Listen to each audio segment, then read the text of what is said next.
Forget boring history lessons. Today, we're yanking the skeletons out of America's communal closet. We're talking 33 cults and utopian pipe dreams that went from paradise now to, oh dear God, what have we done? Faster than you can say, pass the cyanide-laced Kool-Aid. Expect bizarre beliefs, bonkers leaders, and catastrophic collapses. This is the American experiment at its weirdest, wildest, and most wonderfully wrecked. 1. If you thought Brook Farm was a masterclass in impracticality, hold my kombucha and let me tell you about Fruitlands. Co-founded in 1843 by Bronson Alcott, dad of Little Women author Louisa May, this Massachusetts commune was the Michelin star restaurant of absurdly restrictive utopian diets. Their rules were so bonkers they make modern wellness influencers look tame. Strict veganism? Check. No animal labor? So, get ready to push that plow yourself, Bronson. No cotton, slave labor, bad. No wool, animal exploitation, bad. But the pièce de resistance? No root vegetables like potatoes or carrots? Why? Because they grew downwards, the lazy, unspiritual spuds. Only aspiring plants like fruits and grains that grew upwards towards the heavens were pure enough. Seriously. Unsurprisingly, this diet of aspiring lettuce and philosophical wind didn't quite cut it through a New England winter. The whole glorious experiment collapsed in under 7 months. A truly magnificent flameout of pure, unadulterated, fruit-based foolishness. 2. Next up, Heaven's Gate. The crew who took waiting for a UFO to a cosmic and ultimately fatal extreme. Founded by Marshall Applewhite, a fellow whose hypnotic gaze was apparently as powerful as his out-there theology, and Bonnie Nettles, who, by the way, called themselves Dew and Ty respectively. This group believed human bodies were just temporary vehicles, or containers, for extraterrestrial souls. Their grand plan? To shed these earthly jalopies and hitch a ride to the next level on a spaceship they were convinced was hiding in the tail of the Hale-Bopp comet in 1997. So, in a rented mansion in San Diego, 39 members, including Applewhite, meticulously orchestrated their own exit. They were discovered in matching black outfits, crisp new Nike Decade sneakers, because you've got to have that fresh-to-death look for intergalactic travel, apparently, and purple shrouds after consuming a deadly mix of phenobarbital, applesauce, and vodka. Their farewell videos, delivered with a disturbing, almost robotic calm, are a masterclass in how far detached from reality a group can become. What a way to punch your ticket to, well, wherever they thought they were going. 3. And then there was Waco. The Branch Davidians, under the leadership of the charismatic, self-styled Messiah Vernon Howell, who later rebranded himself as David Koresh, probably for better stage presence, really knew how to make headlines for all the wrong reasons. Koresh, who seemingly believed he was the Lamb of God and had a penchant for rock music and apocalyptic prophecies, gathered his flock at the Mount Carmel Center. He preached that the end of days was imminent, reportedly took multiple spiritual wives, some disturbingly young, and amassed a formidable arsenal of firearms. When the Bureau of Alcohol, Tobacco, and Firearms attempted to raid the compound in February 1993 over alleged illegal weapons, a deadly shootout ensued. This sparked a tense 51-day siege by the FBI. The standoff culminated on April 19th, when, during an FBI operation to deploy tear gas, the compound was engulfed in flames. Nearly 80 people, including Koresh and more than 20 children, perished in the inferno. The Waco siege remains a deeply controversial and tragic event, a fiery collision of fervent belief, government action, and devastating loss. 4. Now, for a community that took sharing is caring to a whole new, slightly unsettling level, the Oneida Community. Founded in 1848 by John Humphrey Noyes, these New Yorkers looked at traditional marriage and said, "Nah, we can do weirder." Their big idea? Complex marriage. Translation: everyone was married to everyone else of the opposite sex. Think of it as a religiously sanctioned, highly organized swingers club. To avoid a baby boom that would make rabbits look like amateurs, they practiced male continence, basically sex without the grand finale, And if that wasn't wild enough, they dabbled in stirpiculture, a fancy term for trying to breed super spiritual babies. The truly bizarre part? Amidst all this sexual experimentation, they made killer silverware. Seriously, Oneida silverware is still a thing. The free love utopia eventually fizzled, but imagine explaining that family tree at Thanksgiving. 5. Let's get ready to rumble. Or, well, shake. Meet the Shakers, officially the United Society of Believers in Christ's second appearing. They got their catchy nickname from their worship services, which involved so much ecstatic trembling, whirling, and, yes, shaking that they probably burned more calories than a modern spin class, all to purge sin.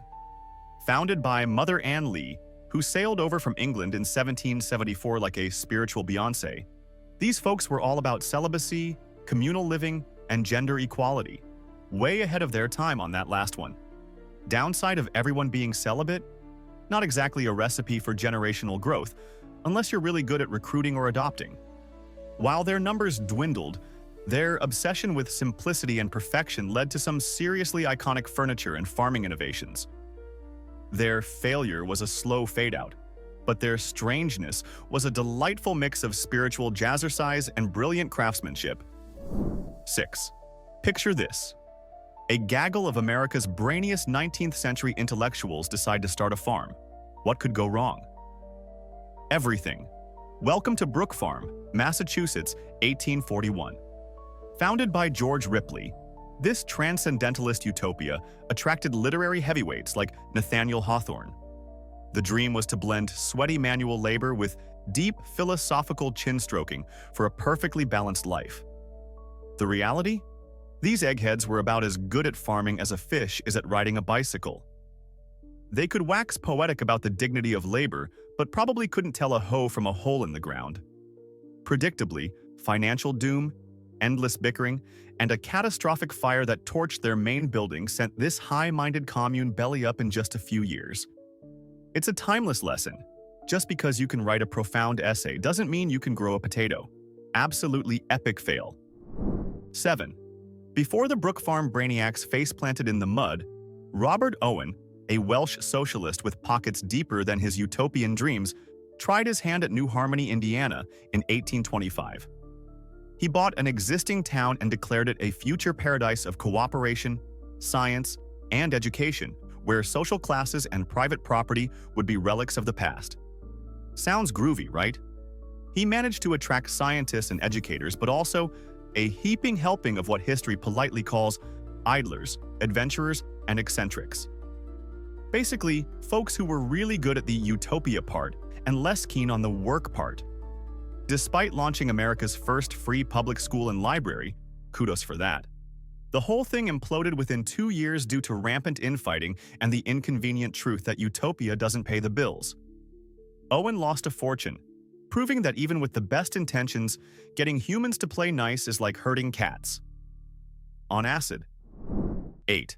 We begin with a name that still echoes with chilling finality, the People's Temple, and its horrifying end at Jonestown.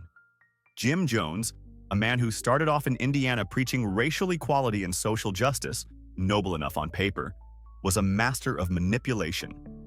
He steadily transformed his followers from a progressive congregation into a personality cult centered entirely on him, eventually convincing them he was a divine figure.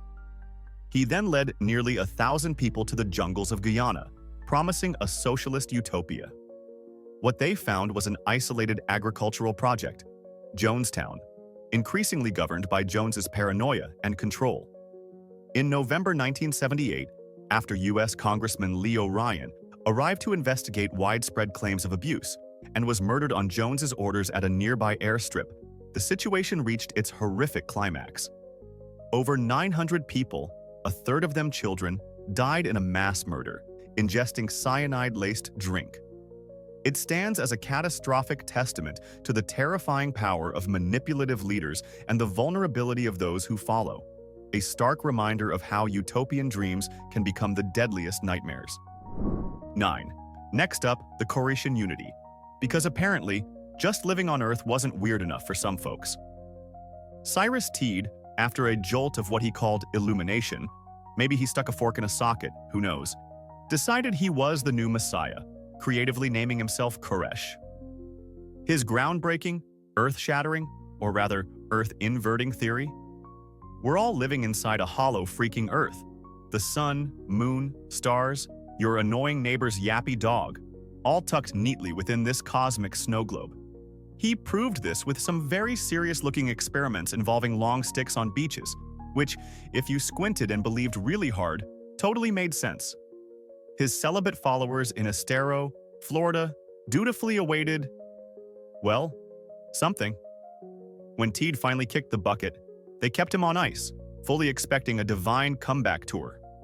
Spoiler, the only comeback was the health department, probably holding their noses. A truly inside-out understanding of existence, and an even more inside-out corpse. 10. Let's shimmy into 1970s Hollywood for the Source family, a cult so hip it probably invented avocado toast. Led by the majestically bearded Father Yod, formerly Jim Baker, a guy who could supposedly kill you with his bare hands and quote ancient scripture. This crew ran a wildly popular health food restaurant on the Sunset Strip, frequented by rock gods and movie stars. Imagine the Yelp reviews. Father Yod, in true cult leader fashion, collected spiritual wives like they were Pokemon, all while preaching peace, love, and a whole lot of pot. Their band, Yahweh 13, churned out psychedelic rock that sounded exactly like you'd expect. The dream turned a bit sour after a move to Hawaii, and Father Yod's rather undivine demise in a hang-gliding accident. Yes, the enlightened one face-planted from the sky. Guess gravity applies to everyone, even self-proclaimed deities with great hair. 11. Prepare your eyeballs for the sheer, unadulterated audacity of Rajneeshpuram. Indian guru Bhagwan Sri Rajneesh, later just Osho, and his legion of followers, all decked out in shades of a tequila sunrise, decided rural Oregon was the perfect spot for their utopia in the 80s. And by utopia, they meant a sprawling city with its own airport, armed guards, and get this, 93 Rolls-Royces for the Bhagwan. Because nothing says spiritual enlightenment like a garage that looks like a Monopoly board soaked in LSD. When the locals weren't thrilled with their new Rolls-Royce hoarding, free love espousing neighbors, things got ugly. We're talking bioterrorism, folks. Poisoning local salad bars with salmonella to swing an election. Ma Anand Sheila, Osho's second-in-command, and a woman who clearly never skipped Evil Genius 101, was also allegedly plotting assassinations. The whole thing imploded in a glorious fireball of arrests, deportations, and probably some very confused Oregonian cows. 12. And then there was Father Divine, a man who looked at the concept of humility and apparently said, "Nah, I'm good." George Baker, his less catchy birth name, didn't just claim to be a god. He boldly declared himself the god. If you're gonna go, go big, right? From the 1920s, his peace mission movement attracted a surprisingly diverse flock, all living communally in heavens and showering Father Divine with their worldly goods and adoration. His followers, or angels, practiced celibacy, even the married ones, awkward, while Father Divine threw lavish Holy Communion banquets that were anything but Spartan, all bankrolled by his devotees' labor and donations. He preached racial equality, which was genuinely progressive, but the whole "I am literally God" thing tended to overshadow it. When God eventually, died in 1965, the movement kind of lost its divine spark. Turns out, even deities have an expiration date. 13. Ever heard of a religious cult that could also kick your butt on the baseball diamond? Welcome to the House of David, founded in Michigan in 1903 by Benjamin Purnell, a chap who clearly thought a long beard was the height of spiritual fashion. His followers, the Israelites, also sported impressive facial hair. Now, most of them actually practiced celibacy.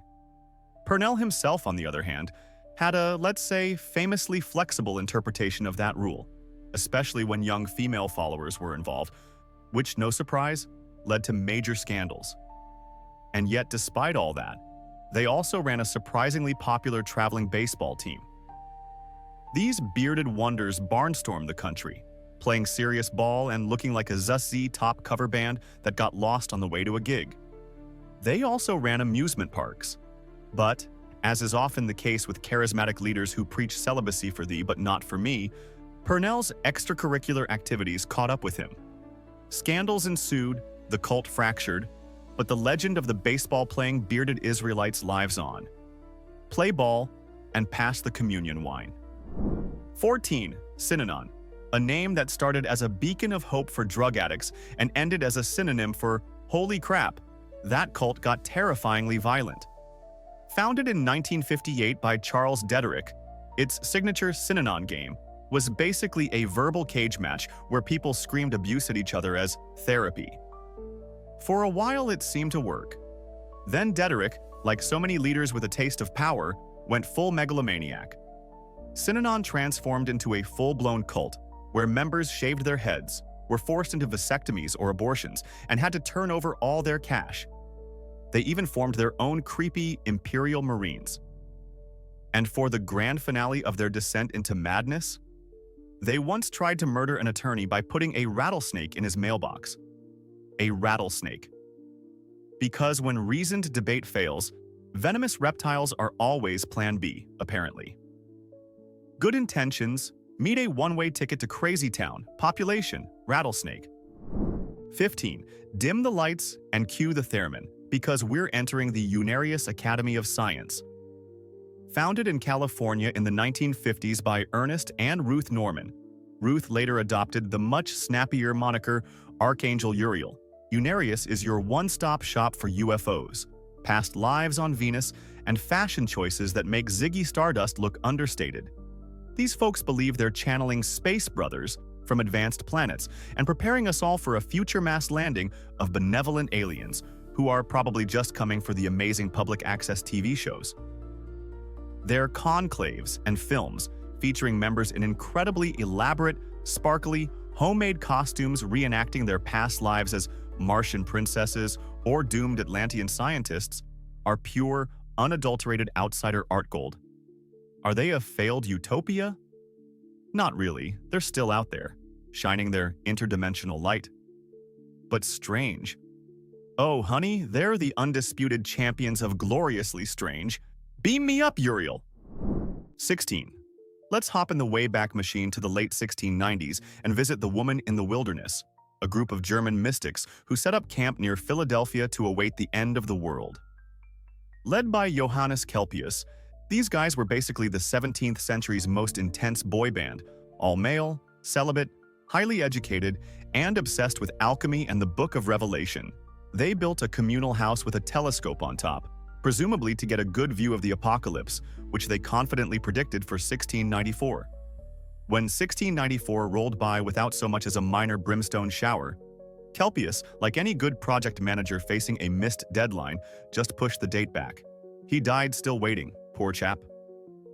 The community, lacking a clear "what now" plan, eventually just sort of petered out. Proof that even with a telescope, spotting the exact date of doom is trickier than it looks. 17. Meet the Harmony Society, also known as the Rappites, because apparently 18th and 19th century Germans had a real thing for celibacy and expecting Jesus to show up any minute. Led by the stern George Rapp, these pietists were workaholics who bounced from Pennsylvania to Indiana. And get this, in Indiana they actually built the very town Robert Owen later bought for his New Harmony project. It's a small utopian world, isn't it? Then it was back to Pennsylvania for them, creating incredibly successful agricultural and manufacturing enterprises. They made great whiskey, which seems a tad off-brand for pious celibates. But hey, business is business. Their fatal flaw? You guessed it, no babies. Turns out, if everyone's celibate, your membership numbers tend to take a nosedive after a generation or two. They were a triumph of industry and a spectacular failure of basic reproductive planning. So close, and yet so far from a sustainable future. 18. Hold on to your hats and any loose historical narratives because the Nuwaubian Nation of Moors is about to blow them all away. Founded by Dwight York, a man with more aliases than a spy novel and a theological viewpoint that resembled a cosmic garage sale, this group was a lot. In the 1990s, they erected Tama Ray, an Egyptian-themed Disneyland of weirdness in rural Georgia, complete with pyramids, obelisks, and enough sphinxes to confuse a real one. York, styling himself as Dr. Malachi Z. York claimed he was an alien from the planet Risk, sent to drop some truth bombs. These bombs included a smorgasbord of Black Islamic beliefs, ufology, Native American mysticism, and ideas so out there they made the ancient aliens guy look like a tenured professor. The party skidded to a halt when York was convicted of child molestation and racketeering on an epic scale, earning him a prison sentence longer than most pharaohs reigned. The pyramids came down, but the sheer audacity lingers. 19. If your therapy sessions involve your therapist telling you to ditch your family, join a commune, and sleep with other patients they assign you, you might be in the Sullivanians. This New York City-based psychotherapeutic cult, active from the 1960s, was the brainchild of Saul B. Newton and his wife, who decided the nuclear family was basically psychological poison. Their solution? A community where therapists dictated every aspect of life, from who you dated to when you saw your kids, if you were allowed to see them at all. It was a cocktail of radical Freudian ideas, sexual liberation, as defined by the leaders, of course, and intense psychological manipulation, all designed to make members utterly dependent. Imagine a reality show where Big Brother is your shrink, and the prize is lifelong emotional scarring. Thankfully, lawsuits and bad press eventually pulled the plug on this deeply disturbing social experiment. 20. Let's shine a dim, flickering light on the Adonai Shakers, a Massachusetts cult from the 1860s that proves you don't need a huge following to be memorably weird. Frederick T. Sanford, clearly not lacking in self-esteem, declared himself the prophet Elijah back on Earth for an encore. His flock, mostly local farming families who probably didn't have cable, bought it. They lived communally on the Lord's farm, where Sanford supposedly healed the sick, controlled the weather, handy for farming, one assumes, and, in a shocking twist no one saw coming, practiced spiritual wifery. Because what's the point of being Elijah reincarnated if you can't reinterpret a few pesky commandments for your own benefit? Like many a small-town prophet whose divine powers had a suspiciously short warranty, the group faded away after Sanford shuffled off his mortal, and apparently not entirely Elijah-like, coil. 21. Church Universal and Triumphant, or cut for those who like their apocalyptic cults abbreviated.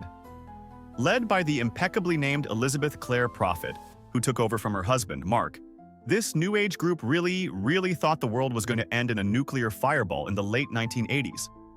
And they were prepared.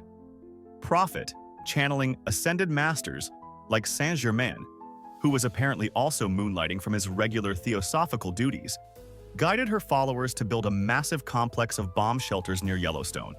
We're talking serious bunkers, folks, stocked with enough supplies to survive the apocalypse and probably the subsequent alien invasion too.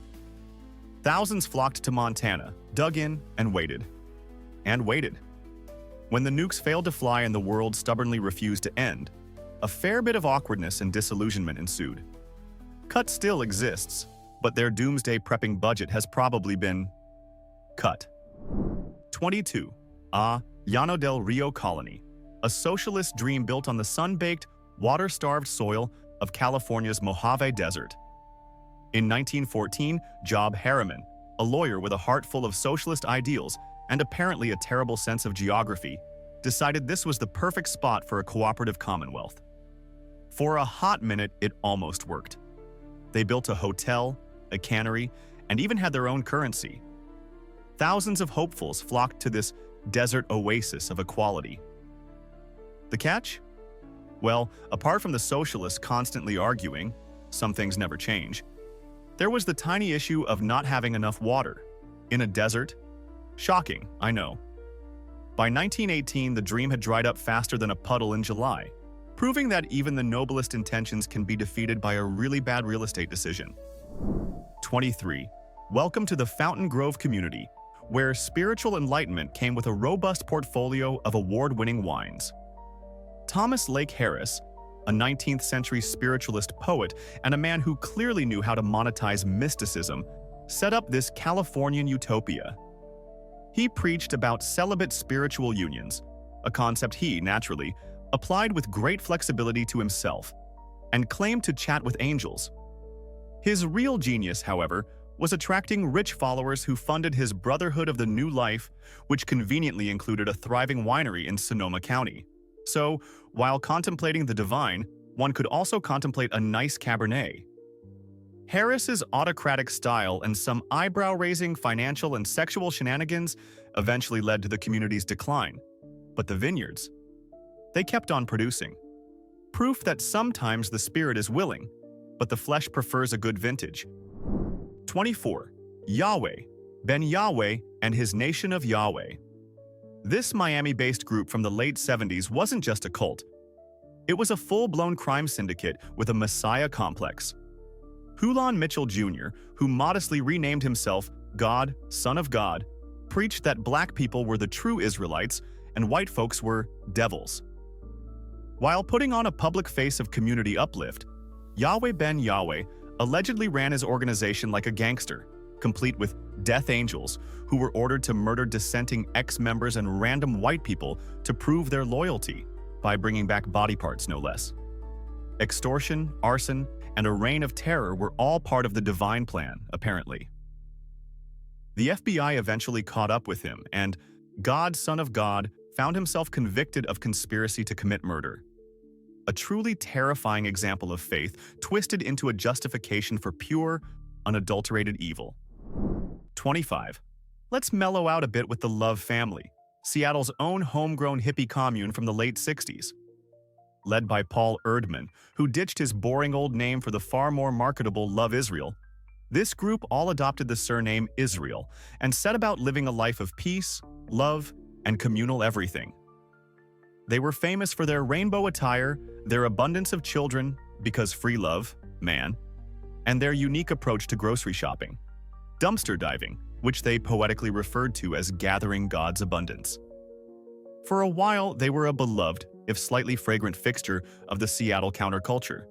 But as often happens when you try to run a society on good vibes and discarded bagels, internal squabbles and the challenges of so many Israels under one roof led to the family slowly drifting apart. Even endless love couldn't quite conquer basic human nature. 26. Cue the Bauhaus and break out the black eyeliner for the Process Church of the Final Judgment. These folks were the undisputed goth kings and queens of the 1960s cult scene. Originating in England but making quite the splash in American cities, the Process, with their severe black robes and entourage of equally severe-looking German shepherds, had a theology that was as daring as their fashion sense. They didn't just worship Christ, they threw Satan and Lucifer into the mix, believing all three were necessary for cosmic balance. Talk about an open-minded deity policy. Their beautifully designed, philosophically dense magazines explored these dark themes, naturally leading to some wild, though ultimately unfounded rumors linking them to Charles Manson and Son of Sam. The original Process eventually dissolved, but their influence on dark aesthetics and challenging spiritual thought was undeniable. Too spooky for the mainstream, too cool to last. 27. The Move Organization in Philadelphia. This wasn't your grandma's book club. Founded in the 70s by John Africa, Move was a radical, back-to-nature, anti-technology, animal rights group that took living off the grid to an extreme, even in the middle of a city. They lived in a fortified row house, let their personal hygiene and property maintenance slide, to put it mildly, and engaged in loud, profanity-laced confrontations with anyone who complained. Tensions with the city simmered and then boiled over into two horrific events. The second, in 1985, was an absolute catastrophe. After a long standoff, the police dropped a bomb from a helicopter onto their house. A bomb. The resulting fire killed 11 Move members, including 5 children, and incinerated an entire city block. A failed utopia doesn't even begin to cover the horror of a city literally bombing its own citizens. 28. Prepare for a story that'll make your skin crawl. The Blackburn cult, also known by the much grander title, the Divine Order of the Royal Arms of the Great 11. Active in California in the early 20th century, this cult was led by May Otis Blackburn, a woman who claimed to be channeling angels Gabriel and Michael, who apparently had some very specific and very weird instructions. The cult promised immortality and riches. the absolute peak of their bizarreness?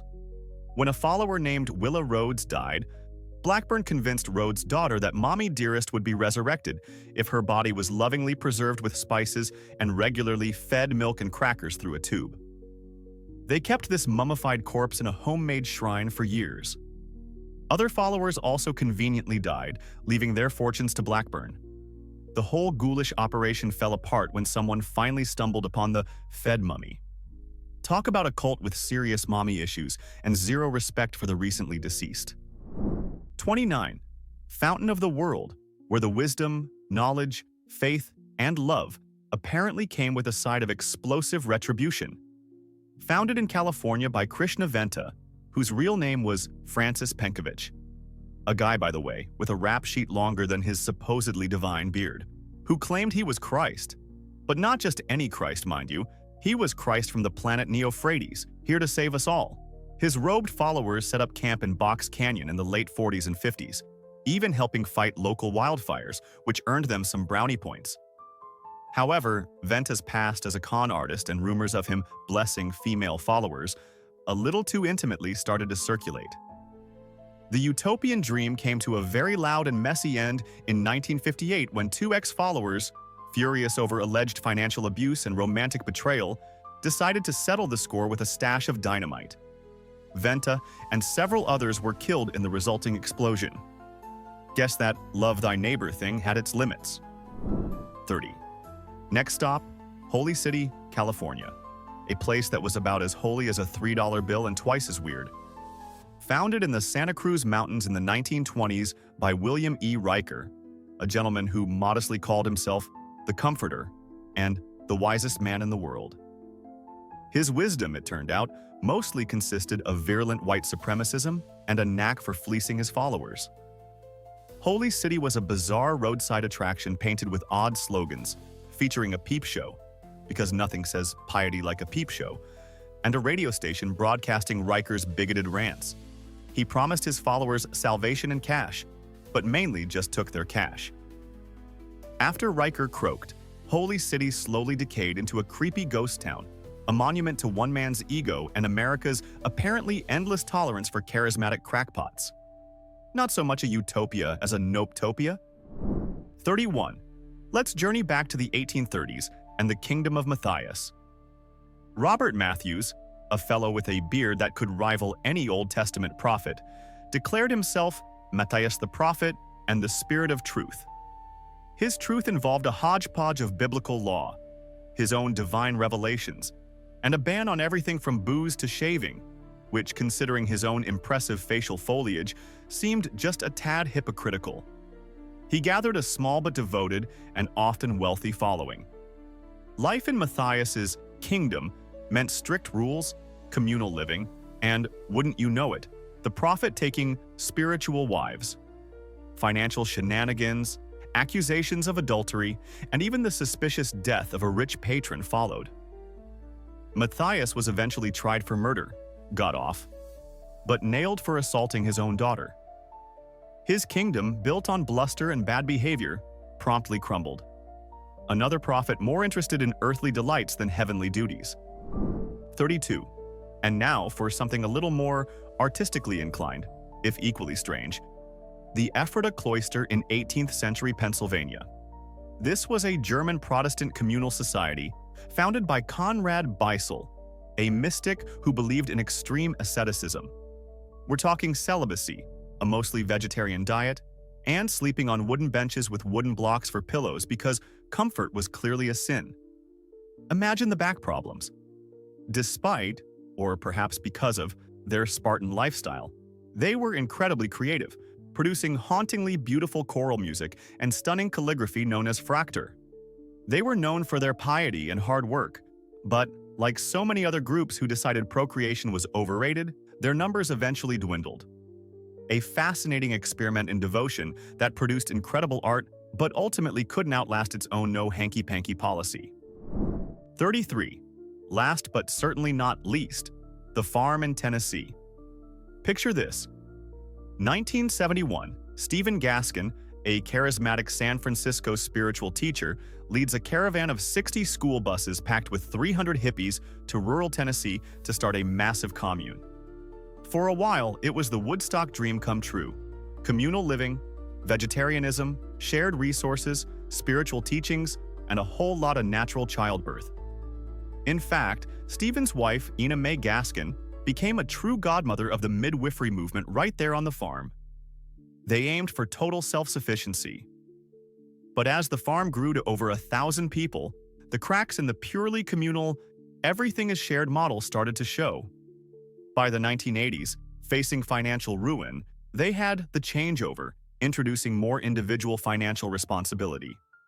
The farm still exists, a testament to adaptability, but its original, purely utopian, past the lentils and the good vibes structure, definitely hit a major reality speed bump. So, 33 stark reminders that the road to utopia is often paved with terrible decisions and even worse, Kool-Aid. America's history of failed communes and cults is a wild, weird, and wonderfully cautionary tale. Now, for a twisted thought experiment. If you had to join one cult from today's list, knowing its grim end, which one would it be and what single modern item would you sneak in to survive the inevitable chaos?